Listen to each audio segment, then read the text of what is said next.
नमस्कार, मी विशाल गोसावी. आपण बघत आहात प्रबंधभूमी न्यूज. प्रबंधभूमीच्या बातमीपत्रात मी आपले स्वागत करतो. आता बघूया बातम्या विस्तारानं. उद्या जिल्ह्यातील सर्व शिक्षक सामूहिक रजेवर. वर्षभरात शाळेची वेळ तिसऱ्यांदा बदलली. जिल्हा परिषद प्रशासनाकडून विद्यार्थ्यांचा विचार होतोय का? आता कडक उन्हाच्या तडाख्यात विद्यार्थ्यांना जावे लागणार शाळेत. उन्हाचा तडाखा दिवसेंदिवस वाढत चालला असताना त्याचा त्रास विद्यार्थ्यांना होऊ नये म्हणून दरवर्षी मार्च महिन्यात सकाळच्या टायमानुसार शाळा भरवण्याचे आदेश सुटतात. त्याचप्रमाणे यंदाही 1 मार्च पासून शाळेच्या वेळात बदल झाला. मात्र वेळेचा ताळमेळ न बसत असल्यामुळे महिनाभराच्या आतच हा निर्णय मागे घेण्यात आला आणि पुन्हा शाळेचा वेळ पूर्वीप्रमाणे करण्याचा निर्णय प्रशासनाने घेतल्याने विद्यार्थ्यांसह पालकांनी नाराजी व्यक्त केली आहे.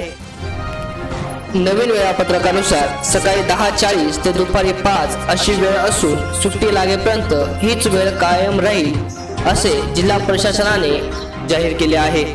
म्हणून जिल्हा प्रशासनाने शिक्षक संघटनांना विश्वासात न घेता शिक्षक व विद्यार्थी प्रणालीवर अन्याय करणारे निर्णय लादले असल्याचे सांगून यांच्या निषेधार्थ आज शनिवारी 30 मार्च रोजी जिल्ह्याभरातील 12,000 शिक्षक सामूहिक रजेवर जात आहेत.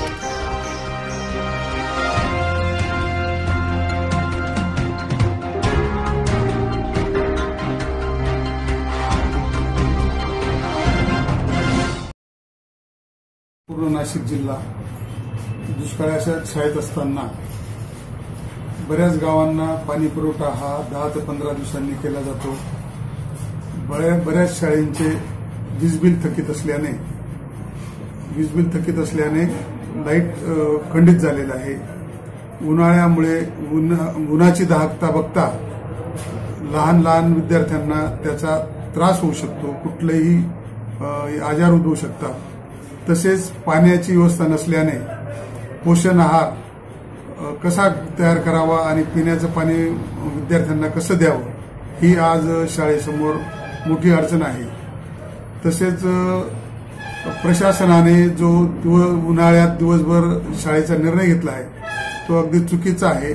शाळा ही सकाळी करावी ही आमच्यातर्फे विनंती आहे. सध्या नाशिक जिल्ह्यात मोठ्या प्रमाणात ऊन वाढले आहे व राज्यात सर्वात जास्त ऊन नाशिक आहे. असे असताना शाळा ही दिवसभर ठेवण्यात आली आहे. उन्हामुळे विद्यार्थ्यांना काही त्रास झाल्यास, एखादी दुर्घटना घडल्यास विद्यार्थ्यांची व पालकांची जबाबदारी कोण घेणार? शाळेतील लहान मुलांचा व त्यांच्या पालकांचा विचार करता शाळेची वेळ सकाळून करण्यात यावी. जिल्हा परिषद शाळा ही मार्चपासून सकाळी 7:30 ते 11:30 अशी घेण्यात येते.